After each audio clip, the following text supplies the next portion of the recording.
Salut les amis, j'espère que vous allez bien. Bienvenue à un nouvel épisode de Vérité historique. Aujourd'hui, nous allons voir que les arabo-musulmans ne sont jamais arrivés en Afrique par l'esclavage des Noirs et nous allons focaliser notre étude sur le contrat du pacte.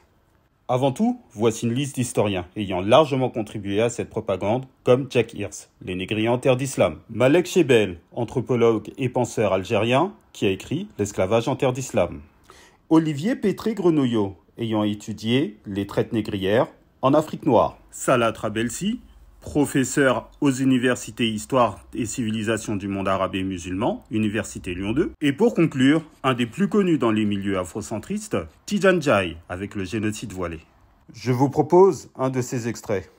Mais c'est avec l'invasion arabe, en fait, en 652, que le général et émir Abdallah Ben Saïd avait imposé au roi nubien Khalidura en 652 ce qu'on appelle le Barth. C'était un accord par lequel le roi nubien s'engageait à livrer annuellement un lot de 360 captifs bien portants et qui étaient destinés à être réduits en esclavage dans le monde arabo-musulman. Là aussi une précision, quand je dis arabo-musulman, c'est que ce Barth qui est parti du Darfour engendrera un trafic qui deviendra à la fois transaérien et oriental et allait impliquer de plus en plus de peuples et de régions qui débordaient largement l'univers arabe. Les négriers qui ont trempé étaient des Maghrébins, ils étaient des Turcs sous l'Empire ottoman ou des Iraniens. On a même trouvé des milliers de ces captifs vendus par les Arabes jusqu'en Inde, puisque le roi du Bengale en possédait près de 8000 au milieu du XVe siècle. Et comme le seul point commun entre tous ces peuples négriers était la religion, je ne peux pas ne pas employer le vocable d'arabo-musulman, mais tout cela était parti du Darfour et aujourd'hui on en revient au Darfour.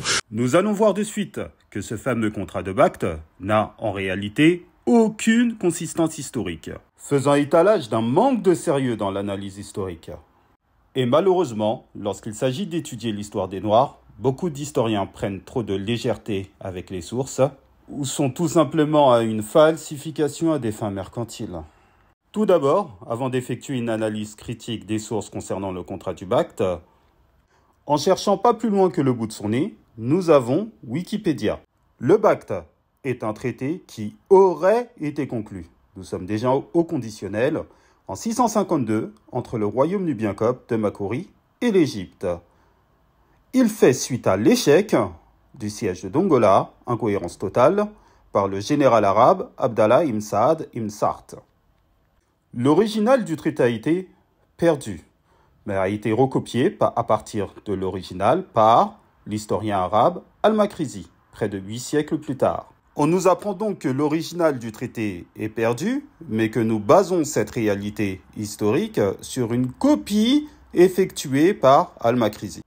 On ajoute le traité au contenu flou, car connu par des commentaires postérieurs et contradictoires, connu divers remaniements au cours des siècles. Donc en analyse historique, lorsqu'on applique une méthodologie sérieuse, on pourrait d'ores et déjà s'arrêter là. Mais allons plus loin. Je vais donc m'appuyer sur les analyses du docteur Fatima Khassab Al-Khalidi de l'université de Jeddah en Arabie Saoudite, intitulée The Pacte Treaty Under Islamic Law, le traité du pacte sous le regard de la loi islamique. Tout d'abord, posons le contexte historique. The Islamic conquest of Syria between 6036 and 6041 forced the Byzantine forces to retreat to Anatolia and Egypt, their logical results after losing Syria. Consequently, Amr ibn al-Aus, 682, led his army to Egypt, and it was under Islamic rules shortly after Alexandria Treaty between Amr ibn al-Aus and the Byzantine authorities in the year 6040. Traduction. Alors, une fois que les arabo-musulmans ont gagné contre les Byzantins en Syrie, eh bien, les Byzantins étaient obligés de se retirer en Anatolie et en Égypte. Et pour avoir une victoire totale, donc, le général Amr ibn al-Aus a poursuivi les Byzantins en Égypte et c'est à partir de là qu'ils ont pu effectuer le traité d'Alexandrie en 640. Alexandria Treaty granted both Byzantium and Nubian communities who lives in Egypt The choice between staying in Egypt and enjoying the same privileges and duties as the Egyptian, or to depart with immunity until they reach their destination. However, the Nubians took a very hostile stance right from the very beginning, galvanized their forces to rout the enemy, and made raid across the border into Upper Egypt, which posed a serious problem treaty to the Islamic presence in Egypt. Traduction: les traités d'Alexandrie accorda aux communautés byzantines et nubiennes qui vivaient en Égypte le choix de rester en Égypte et de bénéficier des mêmes privilèges et devoirs que les Égyptiens. Cependant, les Nubiens adoptèrent une position très hostile dès le début, galvanisèrent leurs forces pour mettre l'ennemi en déroute et lancèrent des raids à travers la frontière de Haute-Égypte, ce qui posa un sérieux problème au traité d'Alexandrie. Alors ici les amis, j'ai pris le soin de vous souligner une source non négligeable. J'ai donc pris le soin de vous souligner une source non négligeable de Spencer Tremingham, Islamic in the Sudan, 1965. Il nous explique dans son bouquin que les Coptes d'Égypte avaient perçu l'arrivée des troupes musulmanes dirigées par Ammar ibn al-Aws comme une libération, car ils étaient persécutés par les Byzantins. Comme les Nubiens d'Égypte n'acceptaient pas la présence islamique en territoire égyptien, donc, après la consultation avec le calife Omar ibn Khattab, Ammar ibn al-Aws décida de mettre un terme à la menace nubienne, motivée par plusieurs objectifs notamment sécuriser les routes commerciales, protéger la frontière sud de l'Égypte et éliminer toute puissance loyale à l'Empire byzantin.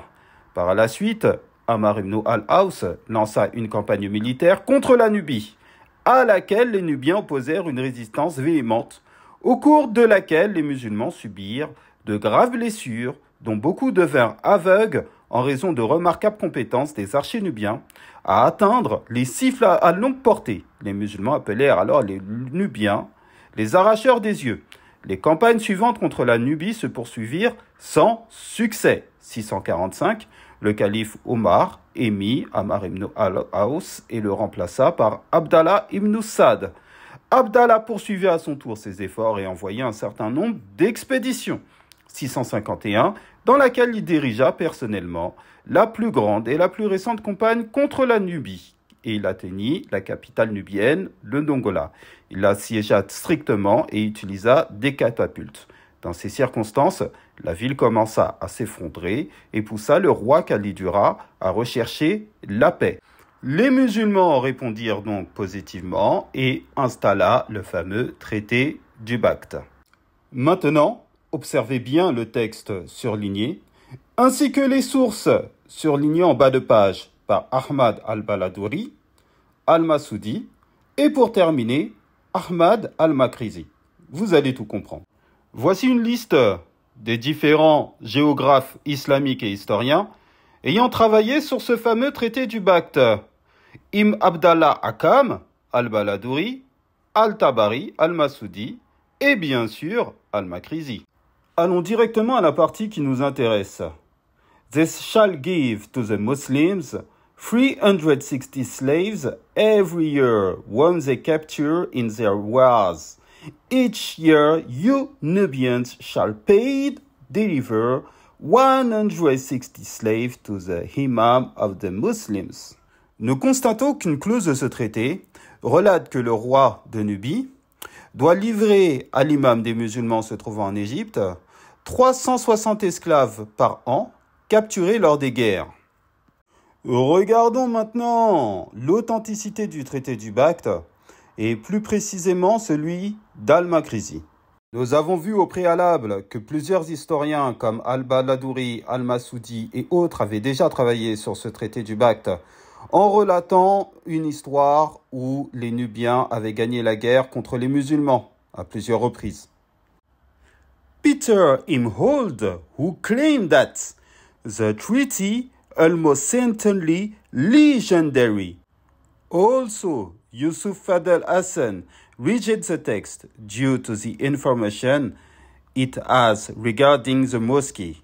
In the recent study, Jess Pauling represents Al-Makrizi text as a fraud by Muslim historian to cover their defects in Nubia and promote Muslim interest. Furthermore, he states that the original treaty as Muslims understood never existed in the history. Donc nous avons un historien comme Peter M. Holt qui dit carrément que ce traité est juste une légende. Nous avons un autre historien, Youssouf Fadel Hassan, qui a regardé ce traité. Apparemment, dans ce traité, les Nubiens devaient protéger une mosquée, mais cette mosquée n'a jamais existé. Et nous avons Jess Pauline qui dit tout simplement que ce texte est également une fraude pour couvrir la défaite des musulmans face aux Nubiens à 2 reprises et afin de servir les intérêts des musulmans. On nous relate donc que la version d'Al-Makrizi, arrivant 700 ans après les faits, est trop longue, versatile. Comparée aux versions de plusieurs historiens arabes se rapprochant des faits comme Al-Masoudi, Tabari, Al-Baladouri, ayant tout simplement rédigé ou trouvé des lettres d'accord commerciaux entre l'Égypte et la Nubie. Ou bien entendu, la livraison des 360 esclaves par an n'apparaissait pas. Pourquoi ? Car la Nubie, ayant gagné à plusieurs reprises la guerre, n'était pas dans l'obligation de pouvoir fournir quoi que ce soit aux arabo-musulmans. Alors encore un fait qui est vraiment très drôle. On nous relate que par rapport aux termes du contrat de Bact, une mosquée devait être protégée et construite à Dongola, mais cela contredit les narrations de Ibn Sufyan al-Uswani, donc qui est un diplomate égyptien, qui était en Nubie en 996. Donc il relate dans ses dires qu'il était parti pour célébrer la fête de Al-Hada, donc la fête du mouton, et qu'ils étaient environ une 60aine de musulmans à l'extérieur d'une place qui était réservée aux musulmans dans la ville de Dongola et qu'aucune mosquée n'a existé dans cette ville. Et pour conclure, vous avez bien entendu l'avis des différents imams, grands imams de l'époque, Maliki, Shafi'i, Hanbali, Hanafi, et d'autres écoles qui sont totalement contre la livraison des 360 esclaves à l'imam des musulmans, car cela va à l'encontre des règles juridiques islamiques. Pour couronner le tout, le livre d'Al-Makrizi conservé à la Bibliothèque nationale de France a été retrouvé à l'université de Ségou. Ce livre ayant appartenu à l'un de mes aïeux, Omar ibn Saïd Tal, puis à son fils Amadou Tal. Je me ferai donc le plaisir de me procurer ce bouquin auprès de la Bibliothèque nationale de France afin de continuer mes recherches. Donc pour conclure, le contrat du Bact n'est autre qu'une arnaque, un mensonge, une falsification historique, à but politico-économique et en diffamant l'islam au passage. Merci à vous et je vous dis à bientôt pour un nouvel épisode de Vérité historique.